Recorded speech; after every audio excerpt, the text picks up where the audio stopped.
Bab 211, Yan Yuping Sheng. Semua orang menatap ke langit, ke arah siluet hitam itu. Mereka hanya melihat senyum dingin muncul di siluet hitam itu. Kemudian dia berkata dengan dingin, "Bagaimanapun, aku akan memberimu waktu 10 tarikan napas. Jika kau tidak mengakhiri hidupmu sendiri, maka aku akan membunuhmu sendiri." Bagaimana mungkin seorang pria sejati menerima kematian? Aku lebih memilih mati dalam pertempuran. Sayang sekali aku telah melibatkan pasukanku, kata Liu Changlan sambil mengangkat kepalanya dan menatap siluet hitam di langit itu. Energi pertempuran yang pekat mulai membakar tubuhnya. Tubuhnya kemudian terlempar ke udara. Dia bertekad untuk bertarung sampai akhir. Bagaimana mungkin dia mempermalukan dirinya sendiri dengan bunuh diri? Seluruh pasukan Sui Yu tampak sangat sedih. Pertempuran ini tidak adil. Karena kau ingin mati, aku akan membantumu mencapai tujuanmu, kata sosok hitam itu dingin. Ia mengumpulkan energi murni di sekeliling tubuhnya sekali lagi. Energi itu mengandung kekuatan yang sangat besar. Dalam amarah yang meluap, aku beristirahat di bawah suara siulan hujan. Menatap ke kejauhan, memandang ke langit, aku mengeluarkan jeritan panjang dan keras. Dadaku terasa sakit. 30 tentara kini berada di tengah debu dan tanah, bulan dan awan membentang sejauh mata memandang. Tiba-tiba sebuah lagu memenuhi seluruh medan perang dengan melodi yang harmonis. Jika Liu Changlan meninggal hari ini, Pangeran Moji juga akan dimakamkan di sini. Suara itu begitu lembut dan penuh kekuatan, sehingga tidak ada keraguan akan kebenaran yang terkandung dalam kata-kata tersebut. Sosok berbayang hitam itu memasang ekspresi hormat di wajahnya, lalu menatap ke kejauhan dan berkata, "Siapa yang berani mengatakan hal-hal gila seperti itu?" "Han Mo, apakah kau mengira para kultivator Sui Yu telah pergi?" Tanya sebuah suara yang semakin mendekat ke lokasi itu. Orang itu dengan cepat mendekat dari jarak yang sangat jauh. Sesaat kemudian, siluet lain muncul di langit. Ada awan ki murni yang melayang di bawah pria itu. Dia duduk bersila di atas awan ki murni itu, dengan tenang memainkan kecapi di depannya. "Yan Yuping Sheng, seandainya aku tahu, aku pasti sudah membawa jas hujan." Ketika Han Mo melihat orang itu, dia terkejut. Mengapa dia muncul di medan perang? Dengan cita-cita luhur di benakku namun kelaparan memenuhi perutku, aku memakan daging mereka. Untuk menghilangkan dahagaku, aku meminum darah mereka. Pria parubaya itu bernyanyi dan memainkan kecapi. Jari-jarinya melayang di atas senar, dan muncul ki murni berwarna putih. Dalam sekejap, suara melengking menyebar di udara, dan tiba-tiba, 1000 tentara dari Moyu tewas mengenaskan di bawah kekuatan serangan berbasis suara miliknya. Sambil tertawa dan berbicara, dia menghancurkan musuh hingga tak ada artinya, membunuh tanpa menumpahkan darah. "Han Mo, jika kau membunuh prajuritku, aku akan membunuh prajuritmu. Begitu pula, jika kau membunuh Liu Changlan, aku akan membunuh Mo Jie," kata pria parubaya itu, dingin sambil menatap Han Mo. Meskipun sedang membunuh orang, ia tampak anggun sambil memainkan kecapi dan tersenyum. Kerumunan itu tercengang. Dia adalah kultivator yang sangat kuat lainnya. Mereka tidak bisa menghentikannya. Satu melodi dari kecapinya, dan dia bisa langsung membunuh 1000 orang. Ketika pasukan Sui Yu melihat orang ini, mereka tampak antusias. Hati mereka sekali lagi dipenuhi harapan. Mereka belum pernah mendengar nama Yan Yuping Sheng, tetapi mereka tahu bahwa jika dia bisa berbicara seperti itu berarti dia pasti tidak lebih lemah dari sosok hitam itu. Dia adalah salah satu kultivator elit Sui Yu. Pada saat itu, jantung Lin Feng juga berdebar kencang. Yan Yuping Sheng, itulah nama aslinya. Lin Feng mengenal pria parubaya di langit itu, tetapi dia bukan satu-satunya. Di Akademi Surgawi, pasti ada banyak orang yang juga mengenalnya. Orang itu adalah guru kecapi Lin Feng yang mengajarinya membersihkan hatinya. Dia adalah gurunya dari kebun pohon persik. Lin Feng tidak menyangka akan bertemu dengannya di medan perang. Hal itu akhirnya membuat Lin Feng merasa lega. Pria yang membantunya menembus lapisan Lingqi yang lebih tinggi juga merupakan salah satu ahli di negara ini. Dia adalah orang bijak dan bergerak secepat kilat. Anehnya, dia tampak mirip Wen Ao Sue. Dia juga memiliki kecantikan feminin, dan di medan perang, dia memiliki aura dewa kematian. Serangannya menghancurkan pasukan musuh hingga ribuan. "Yan Yuping Sheng," bisik Lin Feng. Dia tidak akan melupakan namanya. Mungkin Yan Yuping Sheng bahkan lebih kuat dari Long Ding, wakil kepala sekolah. Han Mo menatap Yan Yuping Sheng dengan saksama. Ia terdiam sejenak, lalu berkata, Yan Yupingsheng, sudah lama tidak bertemu. Apakah kau mau bertarung denganku? Jika kamu ingin berkelahi, ayo berkelahi. Yan Yupingsheng terdengar tenang. Dia begitu tenang seolah-olah dunia luar tidak bisa memengaruhi perasaannya. Energi Ki murni mengembun di sekitar tubuh Han Mo. Dia memutar tangan kanannya di udara, dan tiba-tiba energi murni berwarna hitam muncul. Pemusnahan. Han Mo melayangkan pukulan ke udara yang menciptakan suara luar biasa saat menembus atmosfer. Energi hitam pekat itu seolah ingin menutupi langit dan bumi dengan segelnya. Serangan itu melesat lurus menuju Yan Yupingsheng. Yan Yupingsheng dengan tenang duduk di atas awan putih Ki murni miliknya. Jari-jarinya bergerak di atas senar kecapinya, lalu cahaya terang yang luar biasa muncul dan bergerak menuju lawannya. Pest! Pest! Pest! Suara benturan keras memenuhi atmosfer. Segera setelah itu, cahaya yang cemerlang dan terang menembus energi hitam itu. Cahaya putih yang luar biasa itu mengandung sejumlah besar energi murni dan bergerak lurus menuju Han Mo. Namun, energi hitam itu juga terus bergerak menuju Yan Yupingsheng meskipun kekuatan serangannya telah sangat berkurang. Ayo pindah ke tempat lain, teriak Han Mo sambil melayang turun di udara. Itulah yang sebenarnya kupikirkan, jawab Yan Yupingsheng. Awan Ki murninya pun menghilang. Kemudian kedua siluet itu melesat ke kejauhan dan menjauh dari pasukan. Akhirnya, mereka menghilang sepenuhnya dari pandangan. Han Mo dan Yan Yupingsheng sangat kuat. Jika mereka tetap di sana, serangan mereka akan membunuh para penonton, dan itu bukanlah yang diinginkan Han Mo dan Yan Yupingsheng. Ketika seluruh pasukan melihat kedua siluet itu menghilang di cakrawala, mereka tetap tenang untuk waktu yang lama sambil menatap ke kejauhan. Dengan tingkat kekuatan seperti itu, satu orang dapat memengaruhi nasib seluruh pertempuran. Mereka dapat menghancurkan seluruh pasukan. Mereka sangat kuat. Tidak heran jika 9 negara memutuskan untuk menetapkan aturan yang melarang kultivator sekuat itu untuk terlibat dalam perang. Mereka dapat membantai seluruh pasukan dengan sedikit usaha. Mati! Teriak Liu Changlan di udara. Dia mengambil busurnya dari punggungnya, dan sesosok roh emas muncul di belakangnya. Busurnya menarik perhatian semua orang. Liu Changlan kemudian menarik tali busurnya, ketika ilusi panah emas muncul, dan segera membidik pasukan Mo Yu. Dia lalu melepaskan tali busur, dan 7 cahaya emas melesat di udara. Puluhan orang tewas akibat serangan tunggal ini. Mati! Teriak pasukan Sui Yu. Tanah mulai bergetar lagi. Beberapa saat sebelumnya, Han Mo telah membunuh 1000 orang dengan satu pukulan telapak tangan. Dia juga mencoba memaksa Liu Changlan untuk bunuh diri, yang sangat memengaruhi moral pasukan, tetapi pada saat itu, Yan Yupingsheng muncul dan bertarung melawan Han Mo. Dia datang untuk menyelamatkan mereka. Mereka masih memiliki harapan untuk dapat lolos dari kematian. Dia telah menyalakan kembali api di dalam hati mereka. Darah kembali mengalir deras di tanah. Lin Feng memegang pedangnya dengan erat dan tanpa henti menebas siapapun yang menghalangi jalannya. Sekelompok orang bertarung di sisinya. Kemanapun mereka pergi, darah mengalir. Medan pertempuran tidak memiliki area yang tetap dan pertempuran dengan cepat meluas hingga mencakup area yang lebih besar dari waktu ke waktu. Sama sekali tidak ada organisasi dalam pertempuran ini, yang ada hanyalah membunuh atau terbunuh. Pada saat itu, Lin Feng akhirnya memperhatikan sebuah siluet. Itu adalah seorang gadis cantik yang menunggang kuda, Duan Xinye. Namun, dia tidak bisa bergerak. Tubuhnya telah diikat. Selain itu, dia dikelilingi oleh 8 prajurit kavaleri elit. Kedelapan orang ini mengenakan baju zirah hitam yang megah, mereka adalah anggota pengawal hitam. Duan Xinye melihat Lin Feng. Mata indahnya tampak seperti hari musim gugur yang hangat. Ekspresi di matanya menunjukkan bahwa dia tak sabar untuk diselamatkan oleh Lin Feng. Tentu saja, para penjaga hitam ini juga menyadari Lin Feng membunuh para penjaga itu sambil mendekati mereka, meninggalkan darah dan mayat di belakangnya. Ekspresi wajah mereka menjadi dingin dan jahat. Pada saat itu, Lin Feng melompat ke depan dan bersamaan dengan itu, seorang penjaga berbaju hitam juga melompat ke arahnya. Cahaya yang dipancarkan oleh pedang Lin Feng sangat menyilaukan.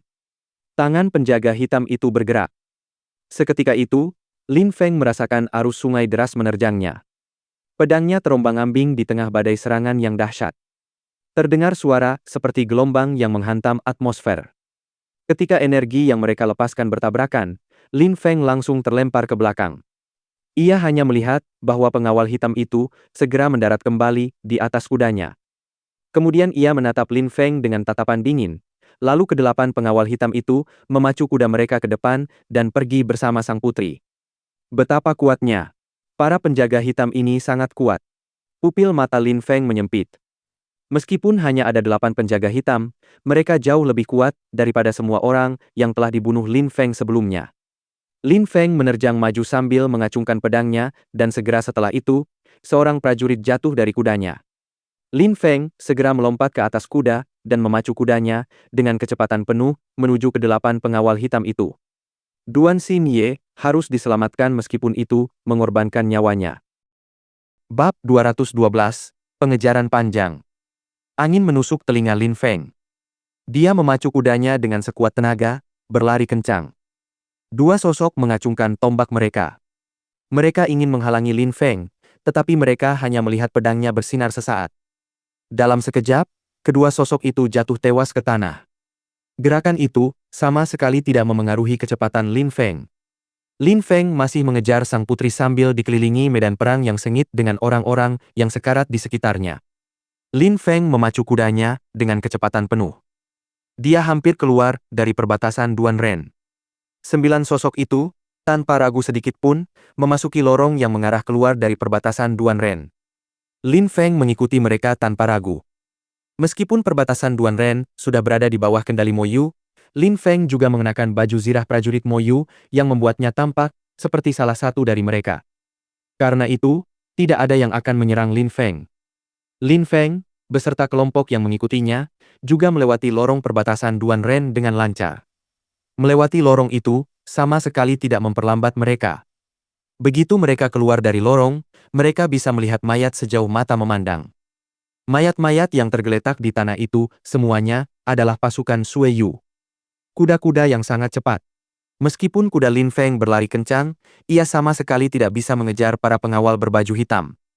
Meskipun mereka dipandu oleh kuda yang ditunggangi Duan Xinye, ke-9 kuda coklat ini jauh lebih cepat daripada kuda-kuda biasa yang digunakan oleh prajurit Mo Yu. Namun, Lin Feng tidak berniat menyerah, dan dia tetap bertekad seperti sebelumnya. Mereka terus mengejar selama beberapa jam. Lin Feng tidak tahu seberapa jauh jarak yang telah ditempuhnya. Sesekali, dia bisa melihat asap di kejauhan. Pada saat itu, Lin Feng telah melewati perbatasan yang dimiliki Sue Yu dan Mo Yu. Saat itu, dia berada di negara Mo Yu. Pada saat itu, terlihat buih di sekitar mulut kuda yang ditunggangi Lin Feng, dan kuda itu dipenuhi keringat. Kuda itu tampak kelelahan. Kuda itu memiliki kekuatan dan kelincahan yang luar biasa, tetapi pada saat itu, ia sudah tidak mampu melanjutkan. Kuda yang secepat dan selincah itu sudah kelelahan. Lin Feng sudah bisa merasakan bahwa dia sudah dekat dengan musuh-musuhnya. Siluet yang selama ini dia kejar akhirnya melambat dan kemudian perlahan berhenti. Lin Feng kemudian tiba-tiba menarik kendali untuk menghentikan kudanya. Kuda itu meringkik, dan tiba-tiba, kaki kuda Lin Feng menekuk dan jatuh. Pada saat Lin Feng menarik kendali, kuda itu sudah terlalu lelah untuk melanjutkan. Ia tidak lagi memiliki energi untuk melanjutkan. Lin Feng melompat turun dari kuda. Dia mengangkat kepalanya dan melihat bahwa orang-orang yang diikutinya juga perlahan berbalik. Sambil tetap berada di atas kuda mereka menatap Lin Feng dengan dingin. Di belakang orang-orang itu, Duan Xinye menatap Lin Feng. Meskipun rambutnya berantakan, wajah cantiknya tidak tertutup, dan wajahnya yang lembut dan halus menunjukkan bahwa dia tersentuh oleh tindakan Lin Feng. Ekspresinya sangat memikat. Biarkan putri itu pergi. Lin Feng mengambil pedang panjang dari punggungnya. Kemudian dia perlahan mulai berjalan maju. Dia tampak dingin dan tanpa ekspresi. Ujung pedangnya menyeret di tanah, yang terbelah oleh pedang tersebut, meninggalkan jejak di belakangnya. Pangeran telah memberi kita perintah untuk menangkapnya hidup-hidup, kata salah satu pengawal berbaju hitam dengan acuh tak acuh. Lin Feng tercengang, karena pangeran menginginkannya hidup-hidup? Pangeran itu jelas adalah Mo Jie. Mungkinkah dia telah merencanakan semuanya dari awal dan mengirim para prajurit ini untuk mengawal putri dan melarikan diri bersamanya agar Lin Feng mengikuti mereka? Sayang sekali kita harus mengampuni nyawanya waktu itu. Yang bisa kita lakukan hanyalah membawa putri itu hidup-hidup. Pangeran terlalu penyayang, kata salah seorang pria. Wajahnya terlihat jelas. Meskipun usianya belum terlalu tua, wajahnya sudah tertutup janggut panjang. Selain itu, yang mengejutkan Lin Feng adalah meskipun kedelapan orang yang menemani Duan Xingye semuanya adalah pengawal hitam, helm mereka berbeda dari biasanya. Di antara mereka, 4 orang mengenakan helm yang menutupi seluruh wajah kecuali mata. 4 orang lainnya mengenakan helm yang tidak sepenuhnya menutupi wajah mereka. Orang yang baru saja berbicara adalah salah satu dari mereka yang mengenakan helm yang tidak menutupi seluruh wajahnya. Hu Qiong, meskipun kita tidak bisa membunuhnya, kita bisa memberinya pelajaran yang berharga. Kita masih bisa bersikap sangat kejam, kata orang lain. Hu Qiong terkejut. Senyum jahat muncul di wajahnya. Kudanya kemudian mulai berjalan menuju Lin Feng. Apakah kau tahu status kami berempat? Tanya Hu Qiong dingin. 4 idiot itu, jawab Lin Feng dengan nada acuh tak acuh. Bagaimana mungkin dia tahu siapa Hu Qiong dan yang lainnya? Dasar idiot? Hu Qiong tersenyum dingin. Kalian akan menyadari betapa bodohnya kalian menyerang kami. Kami semua adalah letnan pengawal hitam. Kami memimpin pasukan di medan perang, tetapi karena kalian dan jebakan yang kalian buat, pangeran memerintahkan kami untuk pergi dan menangkap kalian hidup-hidup. Kalian seharusnya bangga pada diri sendiri. Letnan-letnan. Lin Feng terkejut. Karena dia, mereka menggunakan putri sebagai umpan dan mengirim 4 letnan. Di luar dugaan, mereka benar-benar tertarik padanya. Namun, siapakah keempat orang yang wajahnya tertutup itu? Meskipun ki yang mereka lepaskan tidak sekuat ki para letnan, ki mereka juga sangat kuat. Strategimu untuk membakar kota telah menyebabkan kematian banyak prajurit kita, dan meskipun aku tidak bisa membunuhmu, aku ingin menghajarmu sampai hampir mati. Yang kurasakan hanyalah kebencian padamu, kata Hu Qiong. Kemudian dia meraih senjatanya, yaitu sebuah kapak raksasa. Dia tampak ganas dan menakutkan. Kapaknya mungkin beratnya, setidaknya beberapa ratus kilogram. Argh! Teriak Hu Qiong dengan marah. Kudanya tiba-tiba menyerbu ke arah Lin Feng dengan kecepatan penuh. Kapaknya mengeluarkan suara gemuruh yang keras saat menghantam udara. Lin Feng menghunus pedangnya dengan kecepatan luar biasa dan memotong kaki depan kuda yang ditunggangi Hu Qiong. Hu Qiong melanjutkan aksinya dan melompat dari kudanya ke arah Lin Feng. Lin Feng kemudian mengangkat pedangnya untuk menangkis kapak yang menghantam dari atas. Ketika kapak dan pedang panjang Lin Feng bertemu, Lin Feng terdorong jatuh. Guncangan itu saja sudah cukup membuat Lin Feng mengerang karena terluka. Betapa kuatnya, pikir Lin Feng. Dia tercengang. Dia menatap kosong ke arah musuh.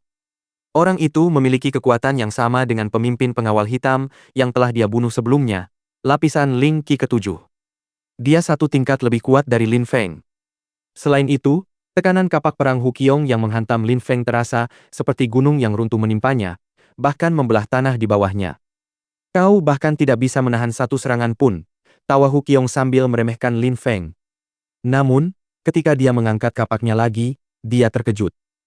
Lin Feng tiba-tiba berubah menjadi bayangan dan menghilang dari pandangan. Lin Feng bertindak begitu cepat, sehingga Hu Qiong bahkan tidak sempat bereaksi. Dia masih dengan canggung mengangkat kapak besarnya. Hati-hati! Teriak salah satu penjaga berbaju hitam, tetapi sudah terlambat. Pedang Lin Feng sudah berada di leher Hu Qiong. Hu Qiong masih berusaha mengangkat kapaknya, tetapi Lin Feng sudah menarik pedangnya. Vanishing Shadow adalah seni merenggut nyawa orang lain melalui serangan mendadak sebelum mereka sempat bereaksi. 1 serangan saja sudah cukup. Itulah kekuatan jurus tingkat D. Bahkan ketika Lin Feng masih berada di lapisan Ling Qi ke-4, dia telah menggunakan serangan yang sama untuk membunuh seorang kultivator di lapisan Ling Qi ke-7. Lin Feng sudah memiliki kekuatan lapisan Ling Qi ke-6. Tidak hanya kekuatan dasarnya yang meningkat pesat, tetapi dia juga telah berlatih menggunakan keterampilan bela dirinya. Berlatih keterampilan bela dirinya memungkinkannya untuk menggunakan kekuatan maksimal saat menyerang. Dia bisa menggunakan bayangan menghilangnya untuk membantai orang dalam sekejap. Tentu saja, Lin Feng berhasil membunuh Hu Qiong yang berada di lapisan Ling Qi ke-7 karena Hu Qiong meremehkan Lin Feng. Hu Qiong mengira dirinya adalah seorang ahli sejati, dan Lin Feng memanfaatkan kesempatan itu. Aku tidak ingin mati. Tenggorokan Hu Qiong mengeluarkan rintihan kecil, suaranya serak. Dan tiba-tiba, Darah mengalir deras dari tenggorokannya, dan meskipun dia tidak ingin mati, dia sudah meninggal. Hidup dan mati, kesalahan sesaat, dan semuanya bisa berakhir. Bab 213. Tak kenal takut. Hu Qiong, teriak ketiga letnan lainnya serempak. Ketiga letnan itu menatap siluet Hu Qiong yang roboh, wajah mereka merah padam karena marah. Lalu mereka mengangkat kepala dan menatap Lin Feng dengan niat membunuh yang membara. "Kau berani membunuh Hu Qiong?" tanya salah satu letnan dengan nada dingin sambil menatap tajam ke arah Lin Feng. "Apa kau tidak melihatnya?" tanya Lin Feng tanpa rasa takut. Lin Feng memiliki kesempatan untuk membunuh lawan-lawannya. Dia tidak akan melewatkannya. Hu Qiong memiliki kekuatan lapisan Ling Qi ke-7. Kapak Hu Qiong sangat kuat, hingga Lin Feng terluka akibat guncangan serangannya. Jika dia tidak membunuh Hu Qiong, itu sama saja dengan bunuh diri. Selama perang, ketika kedua pihak bertempur, semua pertempuran adalah masalah hidup dan mati. GRR. Letnan itu menggertakkan giginya. Dia membenci Lin Feng dan ingin membunuhnya, tetapi Pangeran Moji telah memberi perintah untuk menangkap Lin Feng hidup-hidup. Tak seorang pun berani menentang perintah Mojie. "Kalian berempat, pergi dan tangkap dia," kata letnan itu sambil berbalik menatap keempat orang yang wajahnya tertutup. Suaranya terdengar dingin dan memerintah. "Tidak, kita tidak bisa melakukan itu," kata salah seorang dari mereka. Letnan itu terkejut. Ekspresi wajahnya menjadi semakin dingin. Lin Feng juga terkejut. Sepertinya hubungan di antara mereka tidak begitu baik. Tapi hubungan seperti apa yang sebenarnya mereka miliki? "Kami bersedia mengirim 3 orang, tetapi 2 dari kalian harus membantu mereka menangkapnya. Bagaimana menurut kalian?" lanjut pria yang wajahnya tertutup itu. Ia terdengar seperti pemimpin dari keempat orang tersebut. "Baiklah," kata letnan itu setelah ragu-ragu untuk beberapa saat. Kemudian dia mengangguk dan berkata, "Jika kau tidak bertarung dengan sekuat tenaga, jangan salahkan aku jika bersikap tidak sopan." Kelima orang ini bergerak mendekati Lin Feng, 2 letnan, dan 3 pengawal hitam dengan wajah tertutup. Ketika orang-orang ini melepaskan ki dan kekuatan, Lin Feng merasa sesak napas. Betapa kuatnya. Orang-orang ini, semuanya telah menembus hingga lapisan Ling Qi ke-7. Dengan ekspresi muram, mata Lin Feng perlahan berubah gelap. Matanya menjadi dingin dan tanpa ekspresi. Dia memberi kesan bahwa dia bisa mengendalikan segala sesuatu di sekitarnya. Dia bisa melihat segala sesuatu dengan jelas, bahkan setiap helai daun yang berdesir tertiup angin. Saat menghadapi 5 kultivator kuat dari lapisan Ling Qi ke-7, Lin Feng benar-benar fokus. Energi pertempuran yang tampaknya tak terbatas mengelilingi tubuhnya. Tanah di bawah Lin Feng bergetar, dan baju zirahnya mengeluarkan bunyi dentingan logam. Lin Feng memegang pedangnya dengan erat. Bahkan saat menghadapi 5 kultivator di lapisan Ling Qi ke-7, Lin Feng tidak gentar. Dalam perjalanan kultivasi, salah satu sifat terbaik adalah kemauan yang kuat dan tekad yang teguh. Bahkan jika Lin Feng menghadapi 5 kultivator di lapisan Ling Qi ke-7, dia tidak akan gentar. Satu-satunya jalan keluar adalah pertempuran, dan yang lainnya adalah takdir. Itulah satu-satunya jalan untuk mencapai awan. Keberanian mengarah pada pencapaian tertinggi. Mereka dapat merasakan energi pertempuran dahsyat yang dilepaskan Lin Feng, sehingga kelima kultivator itu tetap waspada. Dia telah membunuh Hu Qiong, yang telah menembus lapisan Ling Qi ke-7, dengan satu serangan. Mereka tidak boleh lengah dan memberi Lin Feng kesempatan yang bisa dimanfaatkan. "Pertama, lukai dia parah. Kau tidak perlu berbelas kasih. Jangan bunuh dia," kata salah satu letnan dengan dingin. Kuda-kuda mereka meringkik saat mereka semua menyerbu Lin Feng. Mereka semua menyerang Lin Feng secara bersamaan. Tubuh Lin Feng berkelebat, dan seperti bayangan bergerak mundur menghindari serangan. Kelima orang ini terus bergerak maju dan tiba-tiba, siluet Lin Feng menghilang tanpa jejak. "Mustahil!" Kelima kultivator itu tercengang. Hanya ada cahaya gelap yang kabur, yang tampak seperti hantu di tempatnya. Pada saat yang sama, perasaan bahaya muncul di dalam hati mereka. Dia memiliki roh bayangan. Karena tak mampu mengubah situasi, kelima orang itu terus bergegas menuju sosok misterius itu dengan penyesalan di hati mereka. "Bayangan gelap, matilah!" Sebuah suara samar menyebar di udara, dan darah berceceran di udara.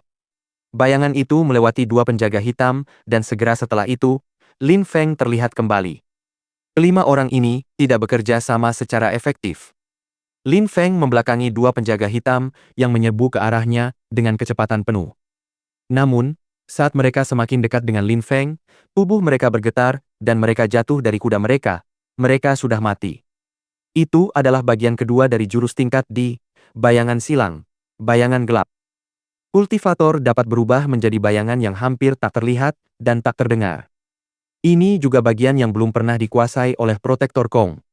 Namun, Lin Feng, ketika melepaskan roh surgawinya, dapat menggunakannya dengan sedikit penguasaan. Meskipun tidak sempurna, dia masih bisa berubah menjadi bayangan yang membuatnya tampak seperti hantu transparan, hampir tak terlihat. Selain itu, dengan menggunakan jurus itu, dia dengan mudah membunuh dua kultivator yang memiliki kultivasi lebih tinggi darinya. Tentu saja, Lin Feng harus membayar harga yang sangat mahal untuk melakukan itu. Lin Feng batuk mengeluarkan beberapa tegukan darah, dan darah menetes dari sudut mulutnya. Dia belum menguasai bayangan gelap, jadi dia tidak bisa berubah menjadi bayangan sempurna. Itulah sebabnya Lin Feng terluka oleh serangan lawan. Namun, dia berhasil membunuh dua dari mereka, yang bisa dianggap sebagai pencapaian besar. Namun, Lin Feng merasa organ dalamnya mengalami cedera parah. Lin Feng. Duan Xinye menatap Lin Feng dan pipinya memerah. Mengapa Lin Feng melakukan semua ini untuk menyelamatkannya? Dia melawan begitu banyak lawan kuat untuk menyelamatkannya. Bajingan! Teriak letnan yang belum ikut campur dengan penuh amarah. Dia segera menyerbu ke arah Lin Feng sambil melayangkan pukulan terkuatnya. Lin Feng dapat melihat segala sesuatu di sekitarnya dan dapat melihat tinju itu melesat ke arahnya. Lin Feng dengan cepat meninju tanah dengan tangan kanannya dan mendorong dirinya menjauh dari serangan itu. Namun, dia masih terpengaruh oleh kekuatan pukulan itu. Seteguk darah lagi termuntahkan saat dia mendarat. Lin Feng menopang dirinya di tanah dengan satu tangan, tetapi wajahnya sangat pucat. Lapisan Ling Qi ke-8. Letnan itu juga yang terkuat. Sungguh mengejutkan, dia memiliki kekuatan setara dengan lapisan Ling Qi ke-8. Kau membunuh saudara-saudaraku, kau harus mati. Seperti sebelumnya, letnan itu tidak akan menyerah. Dia menghentakkan kakinya yang kuat ke tanah dan melompat ke udara. Dia melancarkan pukulan lain ke arah Lin Feng yang terluka. Ledakan. Tubuh Lin Feng terlempar ke belakang. Luka-lukanya kali ini jauh lebih parah. Beberapa saat sebelumnya, dia sudah terluka parah, tetapi sekarang dia baru saja menerima dua pukulan dari seorang kultivator lapisan Ling Qi ke-8. Lin Feng, hari ini kau akan mati. Energi dingin dan mematikan yang menusuk terpancar dari tubuh letnan itu. Dia perlahan berjalan menuju Lin Feng. Pangeran menginginkannya hidup-hidup. Jika kau membunuhnya, kau melanggar perintah pangeran, kata salah satu pria berhelm yang menutupi wajahnya. Letnan itu terkejut. Kemudian ia langsung berkata dengan dingin, dia membunuh dua saudaraku, jika aku tidak bisa membunuhnya, aku akan memotong lengannya. Potong lenganku? Kata Lin Feng sambil mengangkat kepalanya. Matanya yang gelap dan tanpa ekspresi tampak semakin bertekad.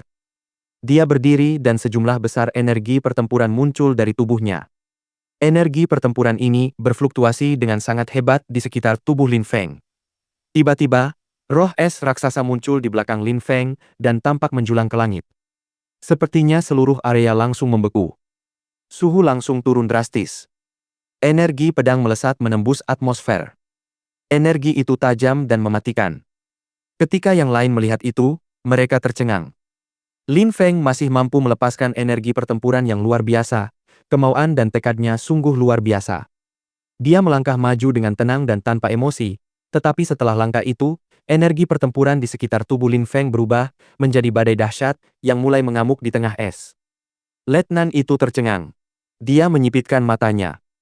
Lin Feng sangat berbahaya. Sepertinya dua jenis energinya telah menyatu dengan energi dari langit dan bumi. Sepertinya Lin Feng bisa menghadapi siapa saja, termasuk letnan itu. Dia menunjukkan ciri-ciri seorang pahlawan sejati. Dia memiliki kemauan dan semangat yang luar biasa. Hatinya tak kenal takut, penuh tekad, dan dia merasa mampu menghancurkan segala sesuatu yang ada di jalannya. Mati, kata Lin Feng dengan suara tenang. Namun, dia tidak menggunakan pedangnya. Dia menggunakan jarinya dan membentuknya menjadi pedang. Sepertinya jarinya telah menjadi pedang sungguhan. Semakin banyak kekuatan yang menyatu dengan energi lain, dia melancarkan serangan energi. Saat Lin Feng mengangkat jarinya, terdengar seperti udara yang ditusuk pedang. Ledakan. Letnan itu dengan cepat melepaskan roh binatang buasnya yang memancarkan kekuatan luar biasa.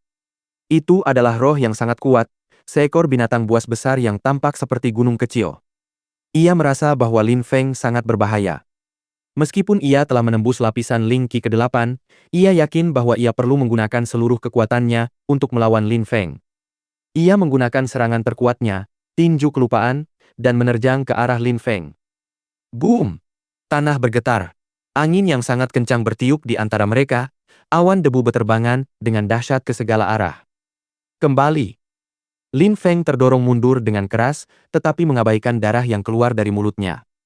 Selain itu, seolah-olah energinya tak habis-habisnya, lebih banyak ki yang sangat dingin, lebih banyak ki pedang, dan lebih banyak energi pertempuran muncul dari tubuhnya, seolah-olah tanpa henti. Ledakan. Tanah langsung ambruk dan sebuah kawah besar muncul di tempat Lin Feng berdiri. Lin Feng terlempar ke belakang sekali lagi dan terus-menerus batuk mengeluarkan darah. Duan Xinye tidak tahan lagi menyaksikan pemandangan ini. Namun, tampaknya jumlah ki yang keluar dari tubuh Lin Feng tidak berhenti meningkat. Semua energi yang dia lepaskan menyatu menjadi satu. Energi pertempuran tanpa rasa takut itu menjadi sekuat dan semegah bumi dan langit. Bab 214, Tulang Patah. Letnan itu menatap mata Lin Feng yang tanpa ekspresi dan kinya yang terus meningkat. Ekspresi wajahnya menjadi semakin serius dan roh binatang buasnya mulai bergerak sambil meraung keras. Mati! Teriak letnan itu. Telapak tangannya melesat ke arah Lin Feng. Telapak tangan itu dipenuhi kekuatan luar biasa dan tiba-tiba berubah menjadi tangan buas yang besar. Telapak tangan itu telah menjadi cukup besar untuk menutupi seluruh tubuh Lin Feng. Ini jelas merupakan kekuatan rohnya. Ledakan. Kekuatan luar biasa itu menerobos udara menuju Lin Feng. Rasanya bahkan tanah di bawahnya pun bergetar karena tekanan itu, dia merasa seperti tercekik. Namun, energi pertempurannya tidak menghilang, Lin Feng tidak gentar. Alih-alih menggunakan satu jari, dia menggunakan seluruh tinjunya dan mulai memusatkan semua energinya ke dalamnya. Seluruh tinjunya menjadi lebih tajam daripada pedang. Apapun yang disentuh tinju itu akan langsung tertembus. Telapak tangan letnan dan tinju Lin Feng bertabrakan dengan ledakan yang brutal. Ledakan. Suara keras lainnya memenuhi udara. Tanah di bawah kaki Lin Feng retak.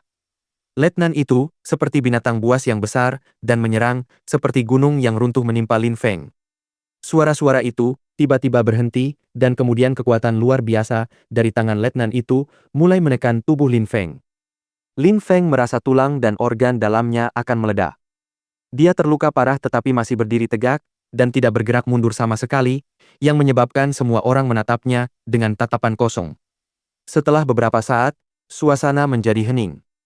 Darah menetes mengikuti gerakan tangan letnan itu. Yang tidak diketahui siapapun adalah bahwa sesaat sebelumnya, tinju Lin Feng telah menembus telapak tangannya. Terdapat lubang besar di tengahnya. Namun, dia tidak berhenti karena dia tahu bahwa luka Lin Feng lebih parah daripada lukanya sendiri. Pada saat itu, kepalan tangan Lin Feng masih menempel di telapak tangan letnan itu. Mereka berdiri di sana tanpa bergerak. Mata Lin Feng tanpa ekspresi, dan dia dapat dengan jelas merasakan segala sesuatu di sekitarnya. Itu adalah dunia kegelapan Lin Feng sendiri. Tulangnya patah dan organ dalamnya rusak parah. Ia bisa pingsan kapan saja dan menghembuskan napas terakhirnya, tetapi seperti sebelumnya, ia tetap berdiri tegak. Di dunianya sendiri, es berwarna biru, energi pedang berwarna putih, dan energi pertempuran berwarna emas. Segala sesuatu di dunianya dapat dilihat dalam pikirannya. Dia bisa meminjam kekuatan dari dunia luar dan menggunakannya untuk membantunya melakukan serangan yang lebih dahsyat lagi. Serangan energi adalah pencapaian tertinggi yang ia raih dengan menggunakan metode ini. Ia mampu menggabungkan berbagai jenis energi dan menjadi lebih kuat.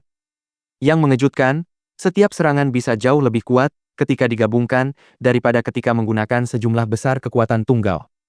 Namun, terlepas dari apakah itu serangan kekuatan atau energi, semuanya diserap dari dunia luar. Serangan-serangan itu bukan milik Lin Feng dan tidak dihitung sebagai kekuatannya sendiri. Itu hanyalah alat yang dapat ia gunakan untuk memanfaatkan kekuatannya. Serangan-serangan itu membutuhkan pemahaman dan mewakili kekuatan yang terbatas. Di tengah dunianya sendiri, Lin Feng harus menggunakan kekuatannya sendiri. Di dunia Lin Feng, ketiga warna itu berputar dan menyatu. Pada saat yang sama, di sekitar tubuh Lin Feng, tidak ada es, tidak ada energi pedang, dan tidak ada energi pertempuran yang membara. Pada saat itu, dia tampak seperti orang biasa yang bahkan tidak berlatih kultivasi. Sama sekali tidak ada yang luar biasa tentang dirinya. Namun, meskipun terlihat sangat biasa, tetap ada sesuatu yang misterius, sesuatu yang tampak seperti misteri surgawi. Tubuh Lin Feng menyerap ki murni dari langit dan bumi, dan ki murni itu diserap ke dalam setiap sel tubuhnya. Tulang, daging, dan otot Lin Feng terus menguat. Seluruh kerangkanya mengeluarkan suara retakan seolah-olah sedang berusaha menyusun kembali dirinya dari keadaan yang rusak. Jalan kultivasi yang ditempuh seseorang dapat mengubah seluruh takdirnya. Perubahan semacam itu bukanlah hasil dari kekuatan seseorang. Kultivasi dapat memodifikasi tulang, daging, dan otot kultivator untuk membuat tubuh lebih sesuai dan lebih kuat sesuai dengan kehendak seseorang. Tulang-tulang tersebut dapat meningkatkan dan menjadi wadah bagi tubuh yang lebih kuat. Daging dan otot dapat diperkuat dan pembuluh darah dapat ditingkatkan. Temperamen seseorang adalah satu-satunya hal yang dapat memperkuat kekuatan pikiran dan jiwa. Temperamen seseorang akan dipengaruhi oleh metode pelatihan dan tindakan kultivator, dan juga merupakan subjek perubahan yang konstan. Tulang perlu terus berubah dan menjadi lebih kuat agar selaras sempurna dengan tubuh yang diperkuat. Perubahan semacam itu membutuhkan kerusakan. Tulang harus dipatahkan sebelum bisa menjadi lebih kuat. Daging yang lemah perlu dihancurkan sebelum bisa menjadi lebih tangguh. Ketika tubuh hancur, ia dapat terus menjadi lebih kuat, namun ini hanya dimaksudkan untuk praktik kultivasi, bukan pertempuran. Seolah-olah Lin Feng telah mengubah aturan main.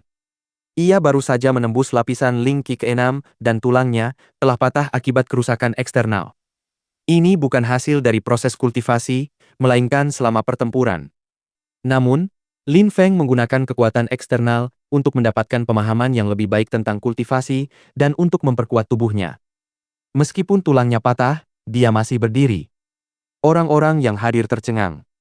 Jantung mereka berdebar kencang.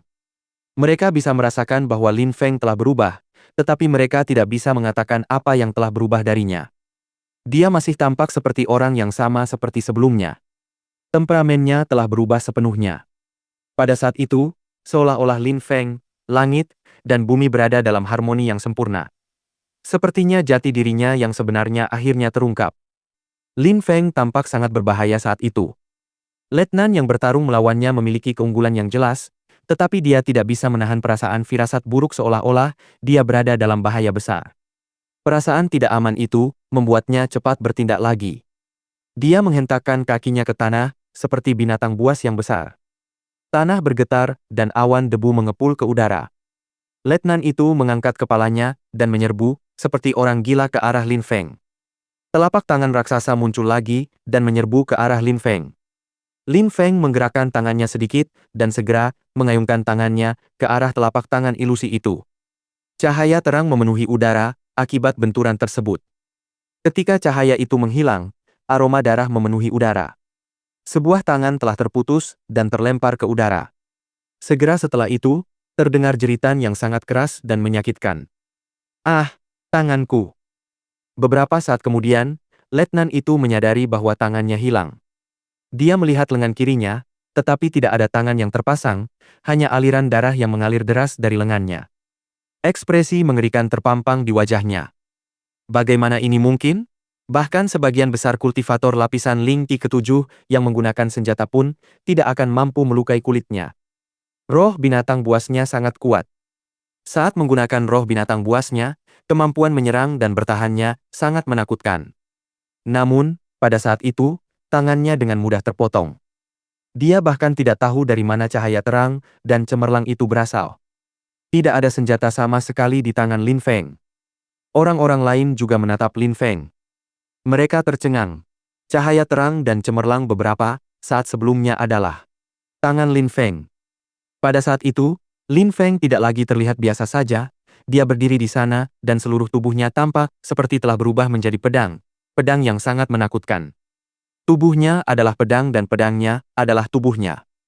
Cahaya terang dan cemerlang itu berasal dari tangannya karena seluruh tubuhnya adalah pedang. Penggabungan pedang. Kerumunan itu tercengang. Memang, itu adalah salah satu lapisan kekuatan pedang, penggabungan pedang dan tubuh. Lin Feng telah menembus ke lapisan penguasaan kekuatan yang lebih tinggi.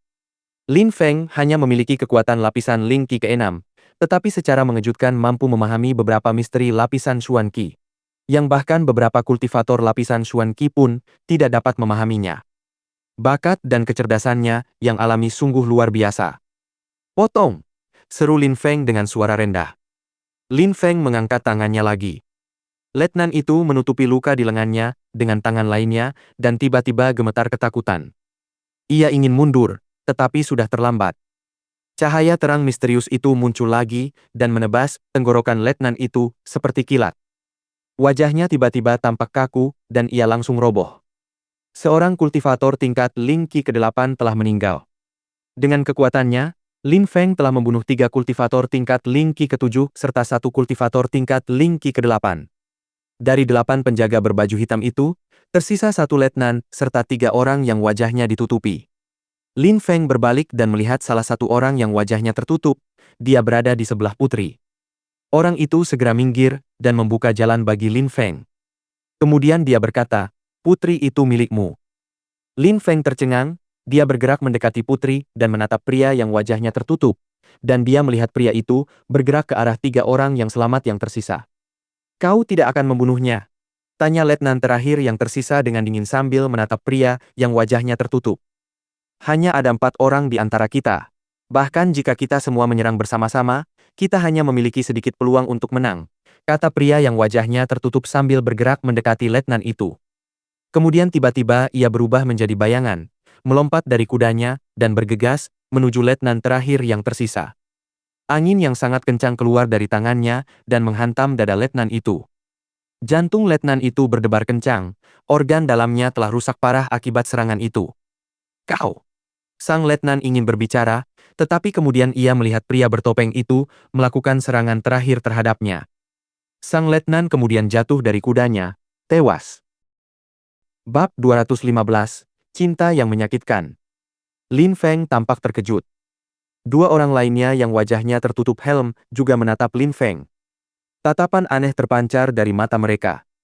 "Lin Feng, kami bertiga tidak akan melawanmu. Kau bisa pergi," kata salah satu dari mereka dengan nada dingin. Mereka semua menyingkir dari jalan Lin Feng bersama-sama. "Kalian setujukan dengan keputusanku?" Kedua orang lainnya tetap diam dan langsung mengangguk. "Ayo pergi," kata pemimpin kelompok itu. Segera setelah itu, mereka berbalik dan pergi. Mereka melihat bahwa Lin Feng tidak berniat menghentikan mereka. Kuda-kuda mereka meringkik dan mereka kemudian mulai berlari kencang karena takut Lin Feng akan berubah pikiran. Namun, ketika mereka berdua berhasil mengejar pemimpin kelompok itu, energi brutal menghantam tubuh mereka. Suara guntur menyebar di atmosfer dan darah mengalir dari mulut kedua penjaga hitam itu. Segera setelah itu, serangan energi dahsyat lainnya menghantam mereka dari belakang. Mereka hanya bisa merasakan tubuh mereka kaku. Mereka mencoba melepaskan energi mereka sendiri dan menjauh, tetapi sudah terlambat. Pada saat mereka mencoba bergerak menjauh, sebuah serangan tangan mematikan menembus dada mereka berdua, membunuh mereka dalam sekejap. Lin Feng dan Duan Xingye tercengang. Mereka perlahan berbalik dan menatap penjaga hitam terakhir yang tersisa. Mereka hanya melihat dia bergerak ke arah mereka. Ketika dia tiba di depan Lin Feng dan Duan Xingye, dia berkata, "Lin Feng, meskipun kamu menjadi lebih kuat di saat kritis ini, kamu sekarang sangat lemah dan tidak dapat bertarung lebih lama lagi. Aku menyarankanmu untuk menghindari masalah di masa mendatang dan mencari tempat untuk beristirahat." "Hah?" Lin Feng menyipitkan matanya. Dia tahu bahwa dirinya sangat lemah saat itu. Memang, meskipun tulang-tulang Lin Feng yang patah telah mulai menyambung kembali dan dia bisa menyatu dengan pedangnya, tulang-tulangnya masih belum pulih sepenuhnya. Selain itu, organ dalamnya telah rusak parah. Lin Feng sangat memahami bahwa dia tidak dalam kondisi untuk melanjutkan pertarungan. Ketika dia melihat bahwa pria itu ingin pergi tanpa membunuhnya, dia merasa bahwa dirinya benar-benar terlalu lemah.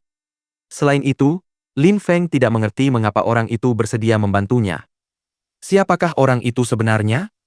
Mengapa dia bersama para pengawal berbaju hitam? Siapakah kau? Tanya Lin Feng. Kau tak perlu tahu siapa aku, Lin Feng. Kau memiliki tekad dan kemauan yang kuat, kau tak kenal takut, kualitas-kualitas ini terukir dalam hatimu dan menjadikanmu kultivator seperti sekarang. Tidak semua orang bisa seperti itu, banyak orang memilih takut mati dan menderita dalam diam, kata pria itu tanpa menjawab pertanyaan Lin Feng. Lin Feng, perang antara kedua negara kita ini tidak sesederhana yang kau bayangkan. Di balik layar, kita hanyalah pion, bukan siapa-siapa. Mereka akan mengorbankan kita kapan saja untuk mencapai apa yang mereka inginkan, seperti binatang buas. Kali ini, kau mengambil risiko, tetapi itu tidak sepadan karena tidak akan terjadi apapun pada putri, kata pria yang masih mengenakan helm yang menutupi wajahnya. Matanya, yang terlihat, menatap Lin Feng dan tampak tulus. Jangan lupa untuk tidak kembali melalui jalan yang sama seperti saat kau datang. Tidak semua pasukan Moyu akan mati selama perang, atau setidaknya, Moji tidak akan mati. Tunggu sampai mereka kembali ke Moyu, lalu kau bisa kembali ke Sueyu. Akhirnya, harapanku adalah agar kau dapat membuat sekte Yunhai bangkit kembali. Setelah pria itu selesai berbicara, dia berbalik dan berpacu pergi dengan kecepatan penuh. Siluetnya perlahan menghilang di cakrawala. Lin Feng menatap siluet itu dari belakang, dan kilatan cahaya muncul di matanya. Ribuan pikiran melintas di benaknya. Membangun sekte Yunhai sekali lagi, ulang Lin Feng dengan suara rendah.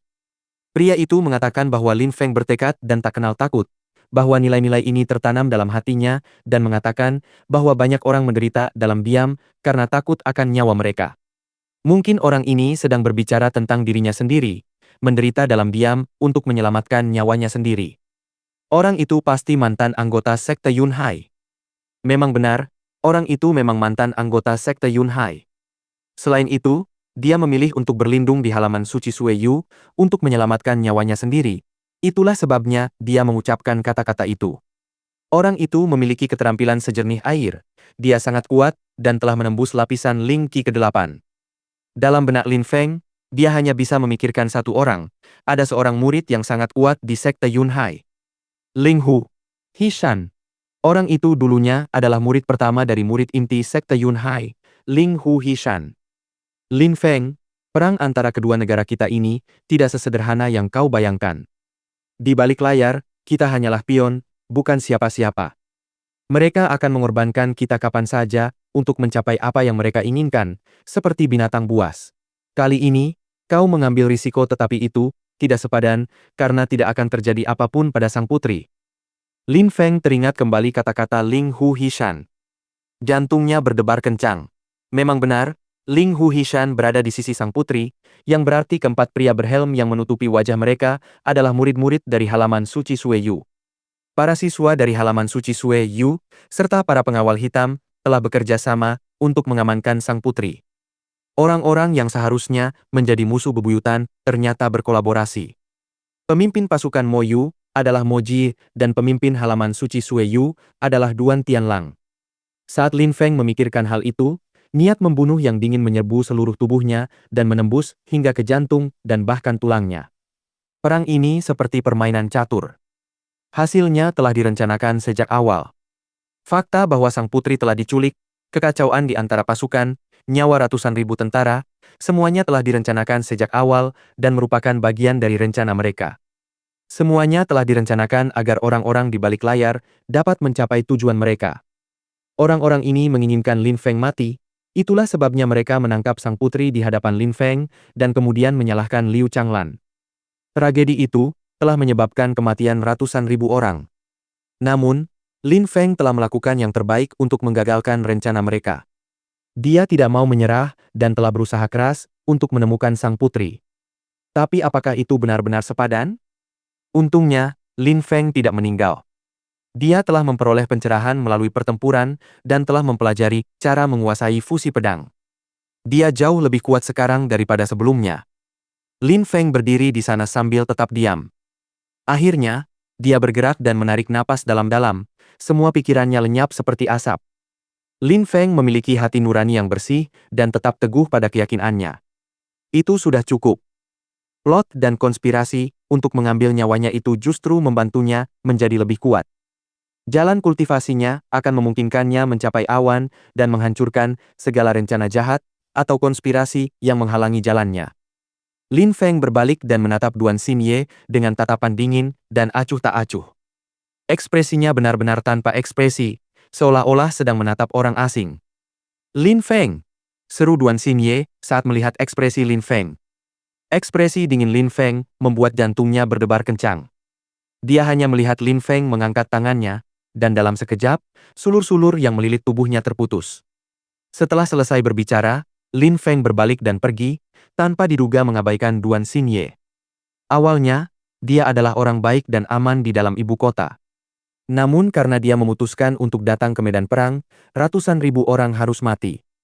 Lin Feng sendiri hampir mati saat mencoba menyelamatkannya. Lin Feng, aku tidak tahu, kata Duan Xinye dengan suara rendah. Matanya berkaca-kaca. Dia telah mendengar Ling Hu Hishan dan jelas mengerti semua yang dikatakannya. Dia juga tahu apa yang dipikirkan Lin Feng saat itu. Sebagai seorang putri, dia telah memainkan peran kunci dalam konspirasi tersebut. Bagaimana mungkin semua hal ini tidak jelas baginya? Dia adalah seorang bangsawan yang bisa melewati tirai tebal untuk memasuki istana kekaisaran. Selain itu, Lin Feng sudah menanyakan mengapa dia ingin datang ke medan perang meskipun itu tidak perlu dan bahkan berbahaya. Konspirasi itu jelas merupakan alasan mengapa dia datang. Dia bisa memahami perasaan Lin Feng dengan sempurna. Lin Feng terus maju. Ia tampak tidak berniat untuk berhenti. Ia terlihat tenang dan mantap.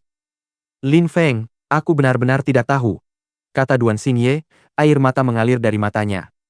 Dia merasakan sakit yang berat mencengkeram hatinya. Hanya wanita yang sedang jatuh cinta yang bisa merasakan sakit seperti itu di dalam hatinya. Mungkin dia benar-benar jatuh cinta. Bab 216. Kekurangan Ki Murni. Sebuah kereta yang ditarik kuda melaju di sepanjang jalan kuno. 3 ekor kuda menarik kereta. Di belakang kereta itu, ada banyak orang yang menunggang kuda dan bertindak sebagai penjaga. Neh Eig. Orang yang mengemudikan kereta, kuda menarik kendali, dan berhenti. Kemudian, para penjaga di sisi kanan dan kiri kereta terus bergerak maju. Seseorang tergeletak di tanah. Orang itu mengenakan baju zirah seorang prajurit. Fu Bo, detak jantungnya normal, tidak ada kelainan sama sekali. Dia masih hidup tetapi tidak sadarkan diri, kata seorang pria kepada pengemudi kereta sambil memeriksa tubuh orang tersebut. Pindahkan dia ke pinggir jalan. Kita harus bergegas, kata pengemudi kereta kuda dengan acuh tak acuh. Pria itu hendak melaksanakan perintah tersebut, tetapi pada saat itu, sepasang tangan seputih bunga lili membuka tirai kereta kuda. Sebuah wajah lembut muncul dari balik tirai. Itu adalah seorang gadis muda yang cantik, dia masih sangat muda. Cahaya berkilat di matanya. Fu Bo, bagaimana mungkin seorang prajurit bisa tergeletak di jalan seperti ini? Tanya wanita muda yang suaranya jernih dan jelas. Fu Bo menggelengkan kepalanya dan berkata, aku tidak yakin, tetapi di negara kita, Mo Yu, prajurit biasa tidak sekuat itu. Kecuali prajurit yang berpangkat letnan atau lebih tinggi, yang lain tidak dianggap kuat di medan perang. Orang itu pasti sangat lemah, yang menjelaskan mengapa dia ditinggalkan di jalan. Oh, kata gadis muda itu sambil sedikit mengangguk. Sebuah kilatan cahaya muncul di matanya, dan dia berkata, bahwa dia bersama kita di kereta. Nona, ini tidak pantas, kata Fu Bo yang terkejut. Tidak masalah, Fu Bo, kata gadis muda itu sambil mengabaikannya dan tersenyum. Kemudian dia berbicara kepada pria yang berdiri di sisi tentara dan berkata, bawa dia ke sini dan masukkan dia ke dalam kereta. Para penjaga melirik Fu Bo. Namun, Fu Bo tidak punya pilihan selain mengangguk. Para penjaga tidak punya pilihan lain selain membawa prajurit yang tidak sadarkan diri itu ke dalam kereta. Kereta itu kemudian perlahan terus bergerak maju. Di dalam kereta, ada seorang wanita muda yang lembut dan seorang gadis kecil yang berusia sekitar 10 tahun. Gadis itu juga sangat cantik. Ziling, mengapa kau membawa orang asing ke dalam kereta? Tanya wanita muda itu. Ia menatap penasaran prajurit muda yang berbaring di dalam kereta. Ia tak bisa menahan diri untuk tidak mengerutkan kening. Ziyi, kakak, lihat, dia terlihat sangat muda, bisakah kakak menebak umurnya? Kata gadis kecil yang cantik itu seolah-olah dia tidak mendengar pertanyaan aslinya. Dia juga tampak sangat penasaran.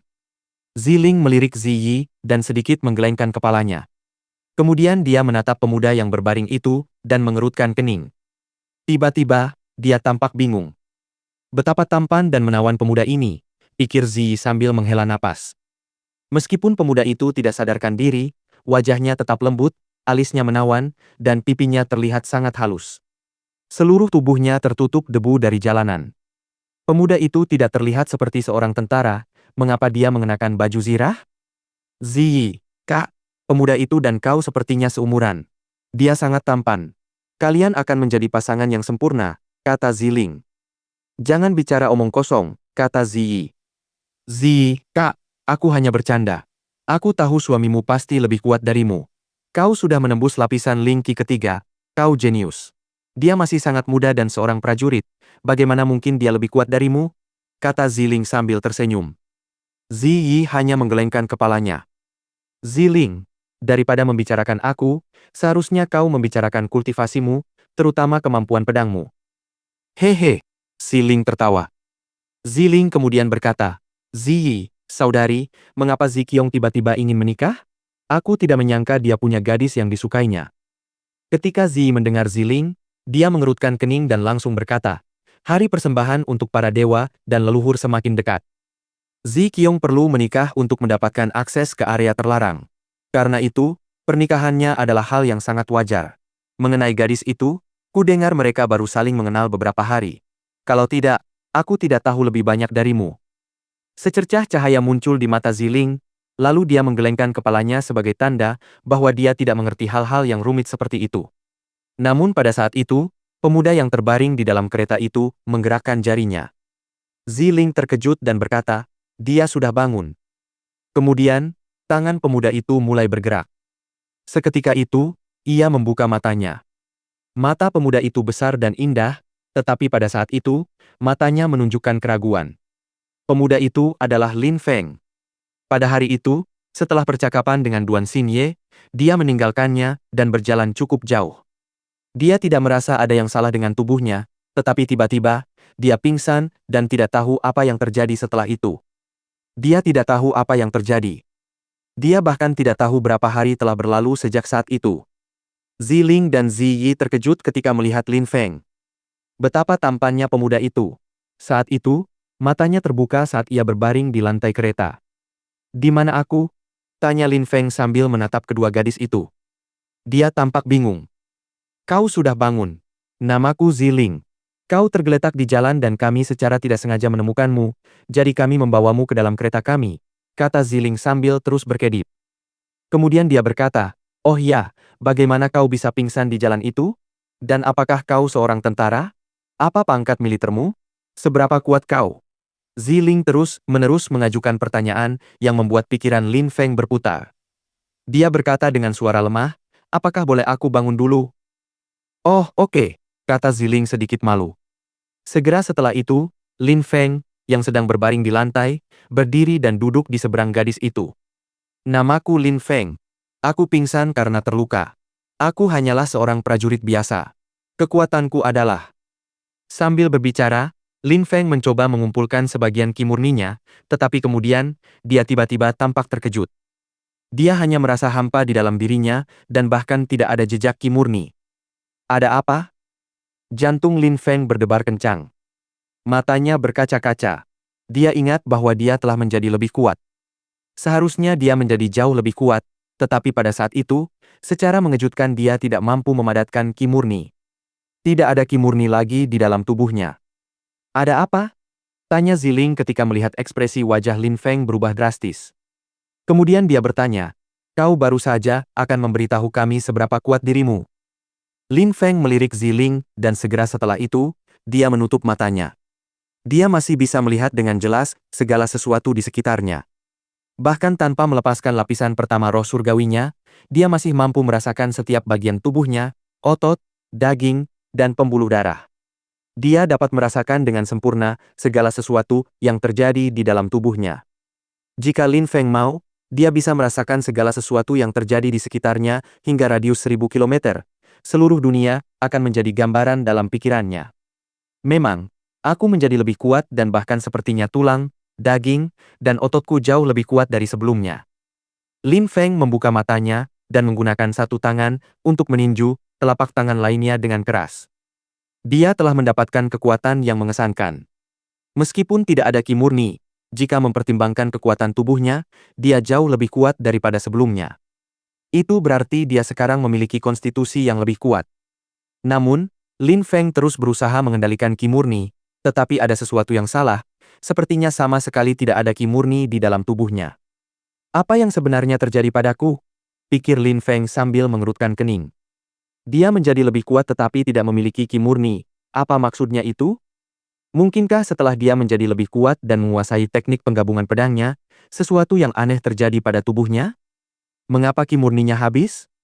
Lin Feng mencoba menyerap ki murni ke dalam tubuhnya lagi, tetapi ki itu hanya beredar di dalam tubuhnya, tidak menembus ke dalam atau diserap.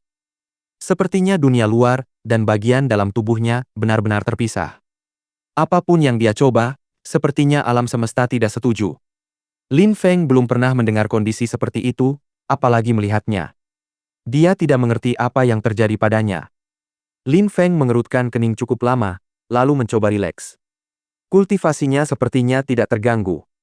Mungkin itu adalah sesuatu yang baik, mungkin dia telah memasuki jalan yang tidak dikenal dalam perjalanan menuju kultivasi. Sembari memikirkan hal itu, Lin Feng merasa sedikit lega. Saat itu, tidak ada energi luar biasa di dalam dirinya, tetapi itu bukanlah hal yang buruk. Dia masih memiliki ki yang dimiliki orang biasa yang tidak berlatih kultivasi. Dia bahkan terlihat lebih tampan. Kenapa kau tidak bicara? Tanya Ziling sambil menatap Lin Feng setelah melihat ekspresi wajahnya terus berubah sementara dia tetap diam. Lin Feng mengangkat kepalanya dan menatap Ziling, lalu berkata, "Sepertinya aku sama sekali tidak punya kekuatan." "Tidak punya tenaga?" desah Ziling terkejut. Wajahnya menunjukkan ekspresi aneh.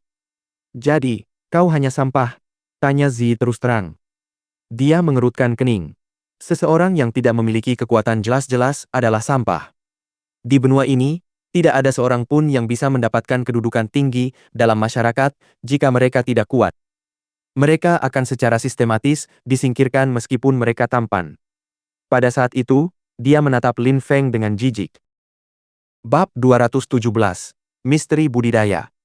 Ketika Lin Feng mendengar ungkapan sampah, dia mengangkat kepalanya dan melihat bahwa kedua gadis itu menatapnya dengan tatapan yang berbeda dari sebelumnya. Hal itu membuatnya merasa jengkel. Dalam dunia kultivasi, mereka yang tidak kuat hanya akan dibuang begitu saja. Namun, beberapa orang, meskipun berpikir demikian, tidak menunjukkan apa yang mereka pikirkan kepada orang lain, yang jauh lebih baik daripada perilaku Ziyi. "Ziling, ayo kita usir dia dari kereta," kata Ziyi dengan dingin dan acuh tak acuh. Ia terdengar tenang dan tak bermoral. Saat itu, ia hanya memikirkan fakta bahwa orang yang dilihatnya adalah sampah masyarakat, meskipun tampan.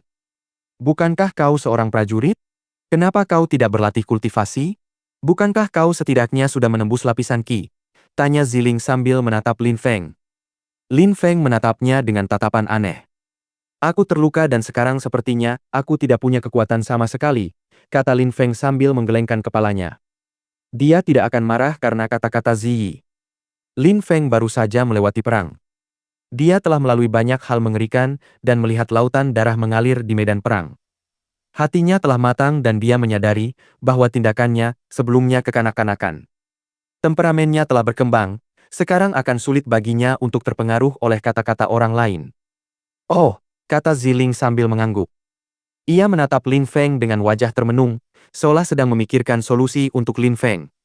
"Ziling, jika penduduk desa pegunungan tahu kita membawa sampah di dalam kereta, mereka akan mengejek dan menertawakan kita. Ayo kita usir dia, oke?" kata Zi lagi. Dia benar-benar tidak sopan, berbicara tentang Lin Feng di depannya. Sampah bukanlah apa-apa bagi mereka, jadi dia tidak perlu berbicara dengan bijaksana, bahkan jika dia merasa terhina, itu tidak masalah. "Ziyi, saudari, bertemu dengannya adalah takdir, tidak perlu bersikap begitu kejam dan tak berperasaan," kata Ziling sambil menggelengkan kepalanya, lalu berkata, "Lin Feng, aku akan mengizinkanmu menjadi pelayanku.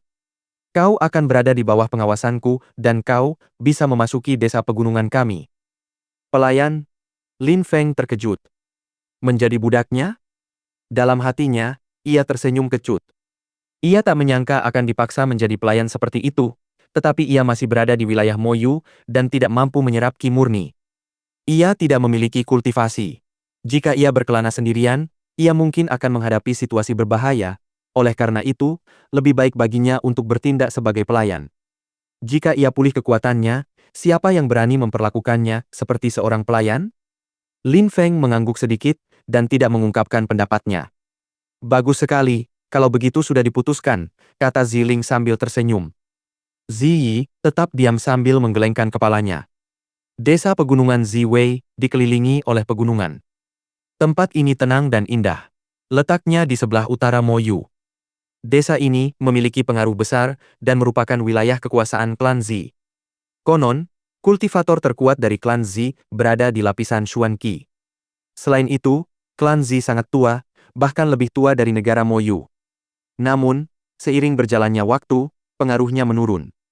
Ziling adalah putri sulung dari klan desa Gunung Ziwei. Ziyi diadopsi dan dibesarkan oleh ayah Ziling. Oleh karena itu, di desa Gunung Ziwei, Ziling memiliki otoritas lebih tinggi daripada Ziyi. Itulah sebabnya meskipun Ziyi ingin membuat Lin Feng meninggalkan kereta, jika Ziling tidak menerimanya, Ziyi tidak punya pilihan selain menerimanya. Desa pegunungan Ziwei sangat luas. Tempat tinggal Ziling sangat indah, dengan air jernih dan kebun hijau. Dikelilingi oleh kebun yang luas dan pohon bambu hijau zamrud. Suasananya tampak sangat damai. Saat ini, Lin Feng sedang memegang sapu dan menyapu halaman taman. Namun, dia sama sekali tidak memperhatikan tanah di sekitarnya, dia tenggelam dalam pikirannya sendiri. Ia mampu merasakan ki murni langit dan bumi, persepsinya bahkan lebih jernih dan lebih jelas dari sebelumnya, tetapi ia masih tidak mampu menyerapnya dan membuatnya menembus tubuhnya. Kondisi aneh itu sangat mengganggunya sehingga jantungnya berdebar kencang saat memikirkannya. Sehelai daun melayang tertiup angin. Lin Feng memandang daun itu dan dapat dengan jelas memperkirakan kemana daun itu akan pergi dan di mana ia akan mendarat di tanah. Lin Feng meraih sapu dengan tangan kirinya dan mengangkat tangan kanannya. Seperti pedang, ia menggerakkannya ke arah daun dalam upaya untuk memotongnya. Meskipun tidak ada ki murni dan tidak ada energi pedang, tangannya tetap bergerak seperti pedang dengan kekuatan luar biasa. Namun, ketika tangan Lin Feng mendekati daun itu malah menjauh dan terus melayang di udara. Dia tidak bisa menyentuhnya dan tidak bisa menangkapnya. Daun itu akan selalu menjauh darinya. Lin Feng hanya bisa mengayunkan tangannya di udara, tetapi tidak bisa memotong daun itu. Aku tidak bisa memotongnya. Lin Feng sedikit terkejut. Daun itu jatuh ke tanah. Daun pohon memang sederhana, tetapi Lin Feng tidak bisa menyentuhnya. Meskipun posisi daun itu sangat jelas dalam pikirannya, dia tidak dapat memprediksi pergerakannya selanjutnya. Jika dia mencoba menyentuh daun itu, lintasannya akan berubah. Jika Lin Feng mampu mengendalikan ki murni, akan sangat mudah baginya untuk memotong daun. Tetapi pada saat itu, meskipun tangannya masih seperti pedang, dia tidak mampu memotong daun tersebut. Meskipun aku menyatu dengan pedangku, rasanya masih belum cukup, seolah ada sesuatu yang kurang, bisik Lin Feng. Meskipun memang lebih kuat dari sebelumnya, Lin Feng merasa seperti berada di depan pintu terkunci dan hanya selangkah lagi untuk membukanya. Dia berada dalam situasi yang rumit, dan jika dia tidak mengambil langkah selanjutnya, dia tidak akan mampu menyerap ki murni. Aku ingat pada hari ketika aku menjadi lebih kuat, tulang-tulangku patah, organ dalamku terluka parah, tekadku memungkinkanku untuk menggabungkan energi pertempuran, energi pedang, dan energi es menjadi satu. Dengan begitu, aku berubah menjadi pedang tajam.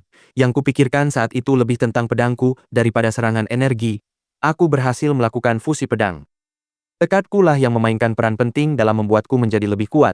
Bisik Lin Feng mencoba mengingat kembali saat ia mendapatkan kekuatannya. Aku berhasil melakukan fusi pedangku dengan mengandalkan rohku, lapisan pertama roh surgawiku. Itu membantuku menjadi lebih kuat secara fisik dan lebih menyadari dunia di sekitarku. Rohku memungkinkanku untuk memahami pedangku dengan lebih detail dan memungkinkanku untuk menyatu dengan pedangku. Sepertinya di antara semua hal yang kupahami, ada sesuatu yang kurang, seolah-olah aku belum memenuhi persyaratan untuk menggunakan kekuatanku saat ini, pikir Lin Feng sambil jantungnya berdebar kencang seolah-olah dia baru saja menerima pencerahan. Rohnya sangat kuat dan telah memungkinkannya untuk menjadi lebih kuat dan mencapai situasi unik ini. Namun, tampaknya tanpa menggunakan kekuatan rohnya, dia tidak cukup kuat untuk menggunakan kekuatan tersebut. Oleh karena itu, karena kondisinya yang khusus, dia tidak dapat menyerap ki murni. Aku menggunakan energi pertempuran, energi es, energi pedang, dan menggabungkannya menjadi sebuah pedang. Ini bukan energi pertempuran dan bukan energi es. Meskipun hanya sehelai daun, ia mengikuti kekuatan angin tanpa terpotong. Bisakah aku menyatukan energi langit dan bumi dengan daun ini? Lin Feng memegang sapu dan tenggelam dalam pikirannya. Ia berdiri di taman yang luas menghadap hutan bambu tanpa bergerak sedikit pun. Seorang pria parubaya dan Ziyi berhenti, berjalan ketika mereka melihat Lin Feng di taman. Ayah, ini adalah sampah yang kami temukan terakhir kali. Ziling bersikeras agar dia datang ke gunung desa untuk merawat kebun dan tinggal di sini. Jelas Ziyi kepada pria parubaya itu sambil menatap Lin Feng. Pada saat itu, pria parubaya itu menatap Lin Feng dengan tatapan termenung. Ayah, apakah ayah tidak ingin mengusirnya? Kata Ziyi ketika melihat pria parubaya itu tetap diam. Berhenti bicara, kata pria parubaya itu sambil menatap Lin Feng. Lin Feng berdiri di sana tanpa bergerak, tetapi debu beterbangan di sekitarnya seolah-olah ada pusaran yang tercipta di sekeliling Lin Feng. Itu sangat halus, mustahil untuk menyadarinya tanpa memperhatikan dengan saksama. Ziyi melirik Lin Feng dan tidak tahu apa yang sedang dilihat ayahnya. Matanya dipenuhi rasa jijik, lalu dia tidak menatap Lin Feng lagi. Sampah masyarakat tidak layak mendapat perhatiannya. Ayah, aku akan memanggil Ziling, kata Ziyi kepada pria parubaya itu. Ayahnya mengabaikannya. Ia menggelengkan kepala dan berjalan menuju rumah di tengah taman. Setelah dia pergi, sesuatu yang aneh terjadi. Pusaran yang mengelilingi Lin Feng menjadi semakin cepat dan ganas. Selain itu, Lin Feng memiliki ekspresi yang luar biasa di wajahnya. Pada saat itu, Lin Feng tampak menyatu dengan langit dan bumi. Pria parubaya itu takjub. Bersambung.